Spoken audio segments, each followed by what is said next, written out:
another show, Art Expressions. I have to my right two aliens that I found in, this is Caroline Chevette and Paul Davidson. Paul, you're a musician I am. and an Yes. artist, Yep. and you are a big promoter of O.B.E. That is correct. What is O.B.E.? O.B.E is an eclectic art and music show that we put on.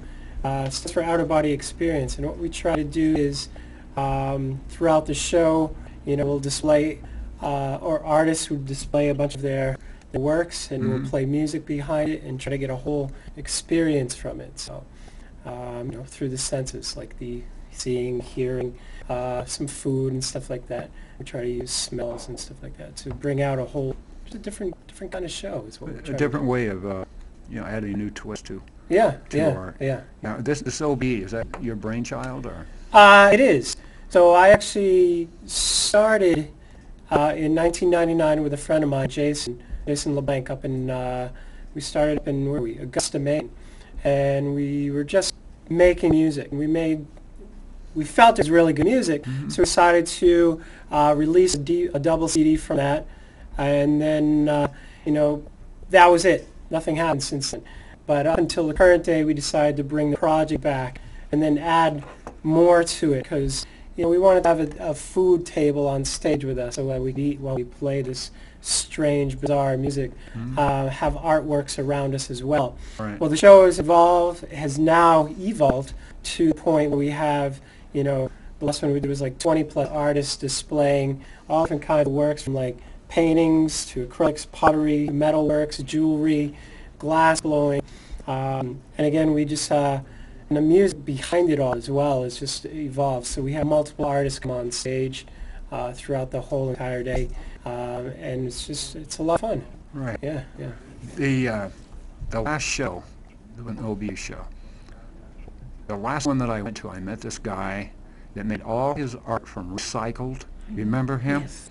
I would like to have him on my show sometime. I found his card. This guy could take Thomas B. Thomas B. This guy could take things he found in the garbage or a junkyard or things along the street. Did some really awesome things with it. Especially cans. People recycle the cans, the aluminum, and the. I was just kind of fascinated with that. And you mentioned jewelry. Yep. These people make handmade jewelry. Handmade jewelry and stuff. Because we kind of like, like store-bought things, but these is like the pureness of the artists themselves. Right. They get to go in, display what they make, and we've been just digging up so much good, different, medium of art, and these people are just fantastic, Right. It's a wonderful world, isn't it? It absolutely is. I've often said this, and I'll say it again, because art to me is a lot of things. You could say D, all the above, but it is definitely a therapy there that's very important. There's an artist in town, or I wouldn't say he's an artist, but he's been around. He's going to be speaking tonight at the Manchester Artists Association. He he has a degree in psychology, and he is a therapist, and he will back me up when I say art is a therapy. I'm going to find out more about that tonight when I go to the meeting. I can't even remember his name. So you have to excuse me on that. But the point is, art as a therapy, he has been using it. It's now being accepted by a lot of psychiatrists and psychologists as a way of alleviating a lot of stress. If you're creating the art itself, rather than just sitting back and enjoying the art, that's two ways of being involved in the art. But I think where you get a therapy and feel the effects of it is when you're actually doing it. But there's also the other side where you've got somebody that's terminally ill, knows that they only have a certain amount of time to live. So you can just imagine what goes through that person's mind when they're shown art, or some of them if they still have the ability to do the art. Yep. What that means to them. I mean, here you have a person that's right on death's door. I've often wondered about that, because almost every one of my shows I use the word therapy, and it's a wholesome word, and it's a word that you could stretch it in any direction, and it still comes out help, something to put a foundation under your what's left of your life, and do something constructive. Maybe you've been wanting to do this your whole life, and some of these people, I mean, I've seen them terminally ill in their 80s, and you know when you're there, they don't have long to live, but they have art. Yeah. Some of it have it in their room. Some are doing watercolor kits and this and that. And I just think it's wonderful. The O.B.E. show, was that Millie's Tavern, the one? Wasn't that Millie's? Yes. Yeah. Yes. That was quite a success. And you had music there, too. Yep. You Yes, we had do. bands, and tell us a little bit more how you formed this and what was in your thoughts to... Sure. What point were you trying to make, Paul? Well, again, it goes back to, me and my friend Jason, and it's a life experience. I'm trying to create events where people can come, and positive events, and just get something from it. Right. Because we all go through events in our lives. So why not make something that's just, special, I guess? Because it's almost like a festival atmosphere that we're kind of putting to these rooms is what we're trying to do.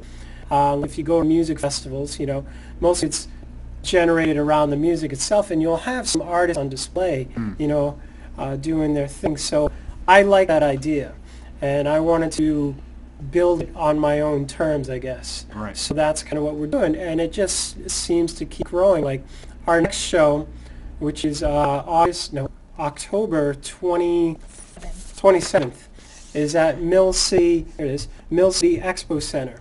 Okay. So it's a big space that it's like a 10,000 square foot space that we can do something really positive with. We can fill in like 50 plus artists in there and then have unique music all day. Yeah. And again, it's all about the experience. And I always liked going to shows and then walking away from it. That's, and you feel like this high and stuff that, Right.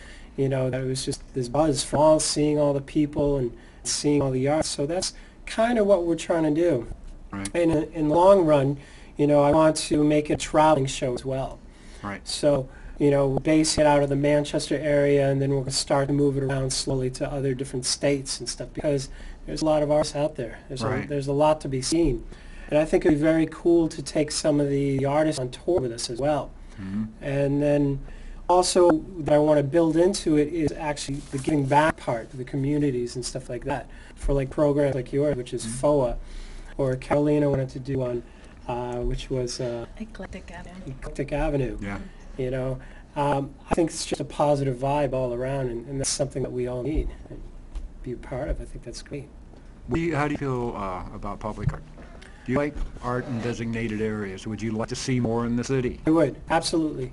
Right. Yeah, because it's funny because we were going down to New York City, and this was like a month or two ago, and we ended up in Stamford, Connecticut, and just for like a pit stop.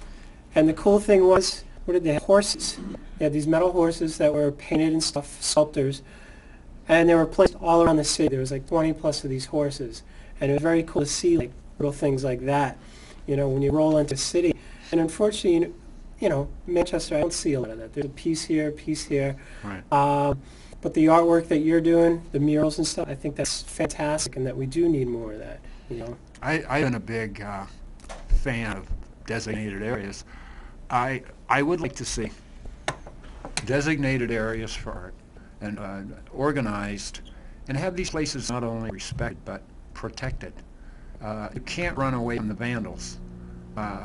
What happened at the skate park was kind of disappointing, but that's not over yet. I'm still fighting for that, along with a group of people that would like to see it become a viable place to go. Hopefully Jim DeStefano will be able to take care of that. If things go right, they could start building sometime soon. That's what we're keeping our fingers crossed. It'll be a skate park that will be closed, so it'll be 12 months. And there's a lot of kids that I know still live down there that have done a lot of work with Eagle Eyes, and they had fun doing it. I want to see them become more active. Art to me it's a big part of my life.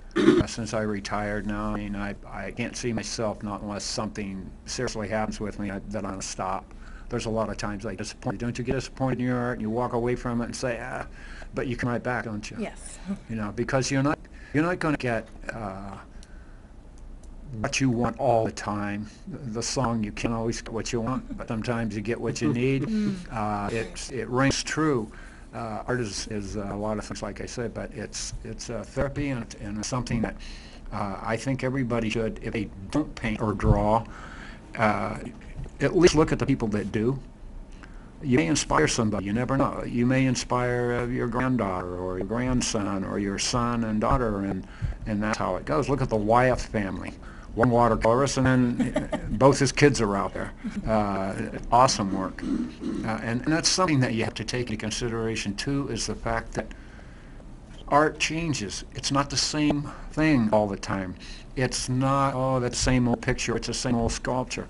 That's why I like the word innovate. You can become very attached to doing the same thing over and over again because it sells or because you like it.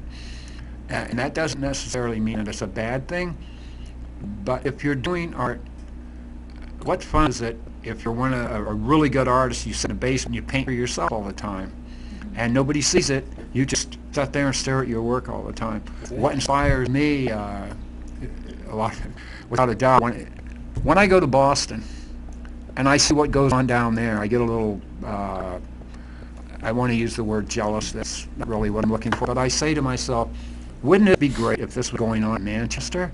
Because we have the talent in this city. There's a tremendous amount of artists that sit there and don't do anything. And I hope that the group FOA can encompass a lot of this, these groups of people, give them venues, have people come from outside the city, Maine, Vermont, Connecticut. We've got people working on this, and it's a slow process. O.B.E is a very good idea, and I hope that you continue it. I really do. I want you to continue it. I would like to see, actually, the old monastery collective come back to life. That was a world of art that I really enjoyed. The people that I met you, 2007 or 6 or whenever there, and I was amazed. Of course, I was one of the old men of the group. You know, when you get the gray hair, the other younger guy, go, look at this guy. But I met a lot of good people. Jamie Grady, Caroline, Jason with the glass. Aaron Slater. I'm sorry, Aaron. But it was just a whole new world. We'd go in one time, one part there'd be somebody playing guitar, or there'd be somebody work with oils, and then there was Dan Grueling, his work, and then Jason Bogata. A lot of these people I still see once in a while, and I hope they don't leave Manchester, because I want them to stick around and try and put this together and it stays. Economics always gets in the way. Somehow things still happen in a bad economy.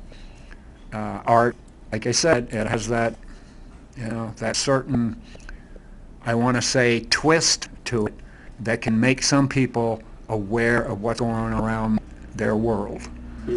Because face it, we're a busy, high-tech society. If we're not part of the high-tech, we're either being ruled by it or texted by it or whatever. But it's something that I believe it'll take time, but I believe there will be a lot going on in art in Manchester. I really have a firm belief that eventually all the artists, we're all going to have to start connecting. And basic, we are. Either that or we're going to end up in the artist in the basement looking at our own artwork. And that gets a little old. Oh, yeah. It's like somebody writing a song and playing the same song until they're blue in the face. And it's a traveling thing. You can do, like Eagle Eyes, we have the panels that go back and forth. We've been doing this, 4 years now. People enjoy it, and I'm glad that they do. But I would like to see more involvement with younger children, because it can be a path that can lead you out of a lot of despair sometimes. People that can pick up a guitar and they know their chords quite well and they can play and have a good time, you're creating and you're doing something. Yeah. And people that pick up a brush and a pencil, they're doing the same thing. We need to see more of it. And I know that sounds a little, authoritative, but it's something that I've I can't let all my past experiences just be past experiences. I have to collect them and say, you've got the O.B.E going, you've got quite a group of people. They're multi-talented. They're not just, I paint, or that. They're multi-talented, and they're young. Yep. And that's the good sign. Tell us a little bit more about what you would like to see, and how you finally just said, I'm going to do this, and you got up and you did it. What was it like in that period? Was there non-interest by people? Were you stonewalled? Yeah. Well, there was a point where I think, we just need more color in the world, and I work for an independent music label. So we do a lot of festivals, and we see a lot of young kids playing just fantastic music, and I want to do that, Right. And, well, unfortunately, getting my age and get up there and you have your band and stuff like that, you find that's harder and harder to get out and do those things, You need to have that youngness in you, Right. To go out and play these big shows. So I just took the next step, and I said, you know what, I'm just going to design my own shows so that I can go out and do what I want to do. Right. And that's the end result, And like I said, we've been traveling and networking with people. Actually, we were down in Nashua over this weekend. They had an art walk down there. So we were just... What's that like, that art? Are they still doing the sidewalk art? They were, yeah. Were they? They were. So they had must have maybe 15 to 20 different areas, artists set up. It was a 2-day event, Saturday and Sunday over the past weekend. So you go into these places and you could meet the artists, see their works and stuff like that. But they had other places, like I think it was called the Picker Building, where the building is almost dedicated to artists. So you'd be walking the floors and there's there must have been over 50 different artists in this one building. Right. And it's just fantastic to see that. Another place we were doing some networking was down in Lowell. There's a place we ended up going to. Bill Bradbury was at one of our last shows, and he works for the Union Leader, and he does a lot of the animated cartoon sketches and stuff like that, political, non-political. Bill's a great guy, and he invited us down to the Lowell, I don't know, Western Avenue, and they have a mill building down there that's 4 stories tall, over 250 artists are doing their thing, displaying. You can walk down the halls and see the That's yard. in Nashua now, right? That was in Lowell. Lowell? Yeah, but Nashua is very similar. Right. And, it would be just fantastic to see something like that, so up in this area. So I guess that's one of the things. It's all networking, trying to get those people together to these shows and just, building something. Because I think, in these days, I think the whole world needs a little, like I said, more color, just more life to it. And that's what he said, in those darkest times, art seems to always come through. It's true. It's absolutely, If you know any history at all, people wouldn't have half the information on certain people or certain groups of people or what happened in history if there weren't for artists. Yep. I mean, you have to figure back when they were in the 1800s, there were a lot of artists that were sketching battle scenes. That was the job. Yeah. I mean, I didn't know that until I watched Ken Burns, thank you. But there were artists that were in the mountains. Everybody else was, shooting each other. This guy's sketching horses and having a fun, and then he runs off, gets it printed. But the point is, art has always been with us in one shape, form, or another. Yeah. And I think it's a shame to waste it, because like I've said so many times before, Manchester has a tremendous amount of talent. I'll be going to a meeting of the Manchester Artists Association. It's another example of people that have talent, still like to meet in groups, and I would like to see more of that.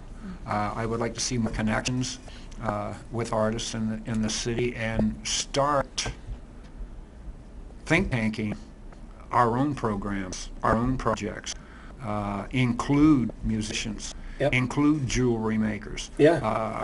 One of the problems, and it's not so much a big problem, is that you'll hear some artists say, well, I don't want jewelry makers and crafts people in the same show.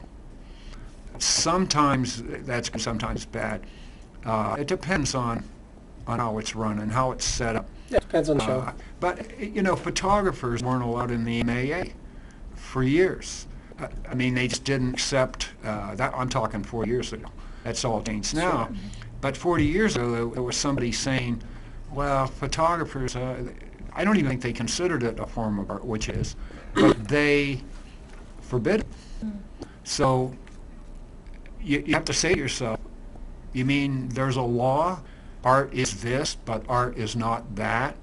I put that in a category where you make up your mind. If you're going to go with the rule that art is subjective, and you look at public art, there was a newspaper article in the Union Leader, it was a couple of months ago, they interviewed me, John Mitchell, I think Miss Sunu, I can't remember her name, and then there was somebody from the Art Commission, and we were all talking about public art, designated areas, and what people thought of it, what was graffiti, and then everybody tried to make up these terms, street art versus graffiti, and you have all these people that are trying to be so politically correct that they forget that if you make jewelry, everything comes from you, or you make pottery, it's coming from you. If you hold a camera in your hand, you're using this computer, you're looking through a lens, you're going to create, you're going to edit at the same time you're shooting, if you're serious about it. If you're not serious about it, then it ends up in a pile of, we'll do it again some other time.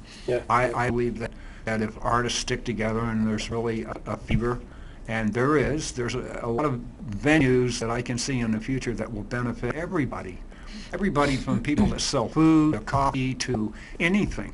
You just have to open that door, let them in, have it well organized, and know exactly what you want to do in the community, and do it. Caroline, you're an awful quiet sitting over there. You know? Is something strangling you or what? Yes, it's too tight. What do you think about the whole thingamajig? I'm looking forward to seeing some changes. What changes would you like to see? More art in the walls, murals in the city, programs, just gathering artists, a place where artists can teach as well. And I know we're all on a fixed income. If we could just find like a place, like a center, this is my dream, Eclectic Avenue, where we could have a place like affordable for and artists. keep it going. Yeah. Perpetuate, keep it going. That's why I decided, well, I knew from the start, when I had this idea of FOA, which is slowly growing, and I want it to slowly grow, because what happens is that you get these ideas and you just, okay, this is the way it's going to be. But by the time you reach people, it takes a while for it to saturate. It does. It takes a while for them to say, do I want to be a part of this? Can I be a part of this? And that process takes time. FOA is not, my vision of it, it's going to take time. I have gone through almost every venue that we have, and it's kind of worn out. You can't expect the Manchester Art Commission to jump on everything, because right now they're more or less defunded.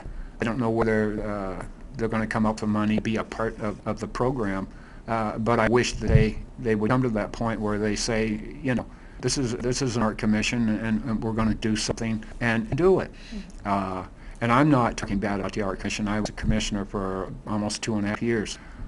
It just comes to the point where you're at the door, you're knocking on the door, you're going to push the door a little bit, because face it, you've got to be heard, you've got to be seen. You've got all these people with talent, and it's not going anywhere. That's why I like this show. I was just talking to Kelly from the Hippo, and she says the same thing. I would like to see this. I want to see more in this. So there's people out there that have their fingers crossed, like I do with the skate park. Eagle Eyes and Cheryl Mitchell and the gang have put so much time into this and been disappointed so many times, have to go back and repaint and restructure, and you come to a point where you say, we need help, we need the public, and that's the hard thing to get, is the public. The public is set on the sidelines, and they view and they look, but they don't seem to be too interested, maybe because they're not artists themselves, or they don't know any artists. This is one good thing about this show, is I have artists that, I call them not so famous artists, but they're artists that are productive. They're artists that have the thought in their head that this is who I am, this is what I am, this is what I like to do, and I would like to make friends, get this group together, and like I say, it's going to happen. It just takes time. And when you decide that you're going to do it, you take the time to go out into the community and you talk to people that have the property, they have the room, they, you know, they're going to be a part of it. Well, we're just about out of time here. I've had a good conversation with Bill Davidson and Caroline Chevette, who are two practicing artists in the city of Manchester. We talked about FOA, we've talked about O.B.Es, these small shows. They must prevail, they must keep going. Eventually, hopefully, we can put it all in one big package. That way we'll get recognition. You'll have, instead of one or two people trying to do it, you'll have a lot of people working together. And that's what I would like to see. Yeah. And I think in the future that it'll happen. It's just that word, time. Yep. Yep. And we're going to do it. And thank you again for being on the show. Oh, thank and you. we'll see you next time on Art Express.